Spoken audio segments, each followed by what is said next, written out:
had the Nigerian ambassador here. He was saying about technology. He reckoned that Nigerians are one of the highest users of technology. And the same thing Esther have just said now about technology in Nigeria, bringing technology in Nigeria. Esther, how do you think that, being industrialized will help Nigeria? If you had converted the hotel to a hospital, which there is a high demand for the medical system in Nigeria, like in Port Harcourt currently now, we have only two big hospitals, which is teaching hospitals at BMH, right? And then a handful of private hospitals, which are very expensive. So if someone can create like clinics, something else, investing in wrong mention or schools, tech schools, it will be better instead of building.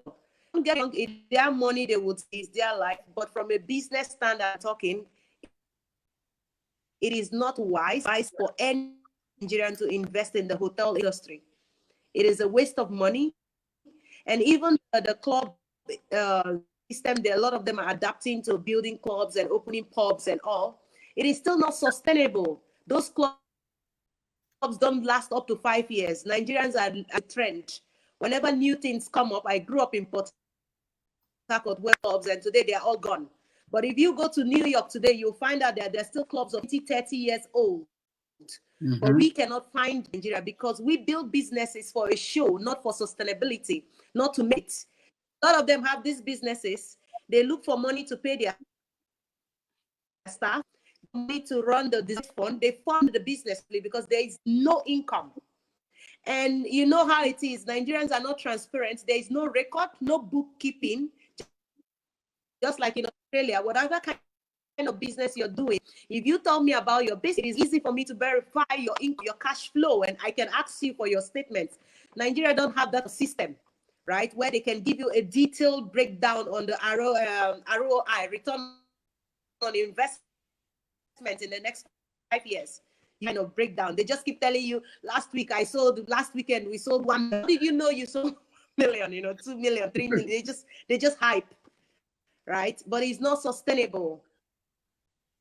So I would advise really go into the business industry. We need collaboration. I see lots of businesses are struggling in Nigeria. If only they can collaborate with a partner.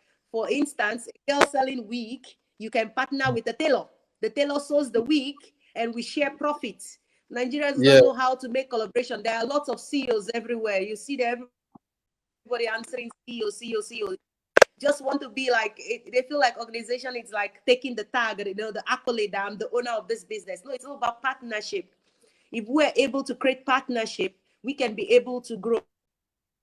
Because collaboration, one of the key dimensions to this is like collaboration help with scalability. And they said 2 heads are better than one. Nigerians always want to work with 1 head. It doesn't work. It cannot survive. If I have an idea, I will share and then see what is your contribution. Because you might think your idea is perfect, but I might think your idea might have some faults. So that's what we're getting. Anyway, Mr. Adams, maybe later Esther will speak to you too, because you may be involved in what she's saying somehow. So, bro, what do you think about industrialization of Nigeria before we get to the governors? In technology-wise, and in relaxing all those hotel and builds employment for people. What do you think, Mr. Adams, please? It's all right. So, the hotel we are talking about, me, I'm not in support of building many hotels everywhere, because can all the hotel our governors, our senators, House of Rep members have built? The question is that how many of the youth have been employed? Can the hotel accommodate the unemployed youth? So the question there is, when we talk about industrialization, we are talking about factories. A factory that you can build a factory for a state to stay where you can employ your people based on the state. But the hotel work, me, I'm not in support of that hotel, because even the youth we are talking about today, they say Nigeria youth are lazy, Nigeria youth are not doing anything. You cannot expect somebody to go and be in university level and come back and say, come and work in hotel. It's not everybody we're going to work in hotel. It's not everybody. We decided to go and work in hotel. So when you talk of industrialization,